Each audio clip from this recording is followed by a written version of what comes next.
Avui ha estat el dia Yud Dalet de Kislev, que vol dir el 14 de Kislev, i és l'aniversari de les noces del rabí Menachem Mendel Schneerson, el 7è rabí de Lubavitch, i amb la seva esposa, la Chaya Mushka. Aleshores, com a homenatge a aquest rabí insigne, que ha divulgat la Torà de manera impressionant als Estats Units i al món en general, a partir de tots els seus shlichim, els seus enviats, doncs parlarem del Teilim 14, Yud Dalet 14, versicle 7è, com el 7è rabí de Lubavitch, i també el número 7 és Malhut, és l'acció, i quina acció més potent s'ha fet en el judaïsme en els últims temps que l'acció de Chabad? Doncs com dic, parlarem d'aquest versicle 7è del capítol de Salms 14 per homenatjar el moviment Chabad i el rabí Menachem Mendel Schneerson. Aquest versicle diu: Mi iten mitzion Yeshuat Israel, Beshub Hashem Shebut Amo, Yagel Yaakov Ismach Israel, que vol dir aproximadament, en traducció lliure, qui portarà de Sió la salvació d'Israel, quan retorni el Creador al captiveri del seu poble, s'alegrarà Jacob i es rebaixarà Israel.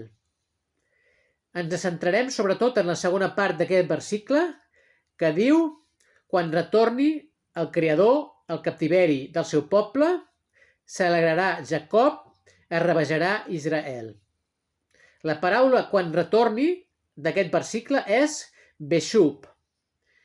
Shub és lashon teshuvah, retorn. Retorn té més d'un sentit, teshuvah té més d'un sentit. Un sentit pràctic i material és el retorn del poble d'Israel a la seva terra, el retorn a Sió, el retorn a la terra promesa, la terra de Canaan, la terra d'Israel. Però un altre retorn és un retorn més interior, més psicològic.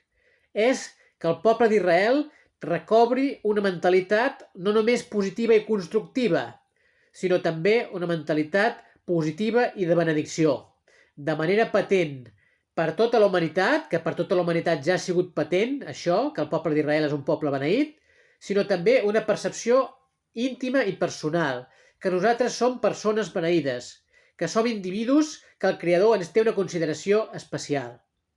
Per tant, aquest retorn, en part, és un retorn psicològic, però també en part és un retorn a la terra promesa, a la terra d'Israel. Per tant, Beshub Hashem Shebut Amo, Shebut, com hem dit, és captiveri, que té aquesta doble component, el captiveri físic i el captiveri mental i psicològic. I la següent part és Yagel Yaakov Ismach Israel. Yagel és lashon Gilà. Gilà és una alegria interior, una alegria íntima. I això està perfectament connectat amb Jacob, Yagel Yaakov, perquè Jacob és el nom del patriarca Jacob més íntim, més inclús de l'exili, més a nivell personal, a nivell mental, a nivell psicològic. Yagel és una alegria interior i està adherit en aquest versicle a Jacob, el nom Jacob, que és el nom més interior, més íntim del patriarca tercer del poble d'Israel. És una alegria també, per tant, introspectiva de la persona jueva, del poble d'Israel, i fa referència al redreçament de l'home, al redreçament del jueu que hem comentat abans a nivell psicològic, però també a nivell d'integritat de la persona. I per finalitzar tenim Ismach Israel. Ismach és lashon simcha. Simcha vol dir alegria expansiva, alegria oberta, alegria manifesta per tothom. I aquesta alegria oberta i manifesta per tothom, sens dubte, la sentirem a la redenció del poble d'Israel i de la humanitat. Una manifestació oberta de redenció que tindrem amb la revelació del Messies d'Israel.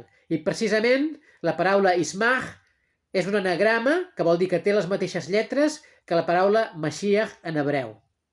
I per tant, al final tenim Israel. Israel, que és el nom del poble jueu que manifesta la seva plenitud. Així doncs, esperem que arribi la plenitud del poble d'Israel aviat i en els nostres dies, amb la força i l'empenta també del moviment Chabad Lubavitch. Shalom.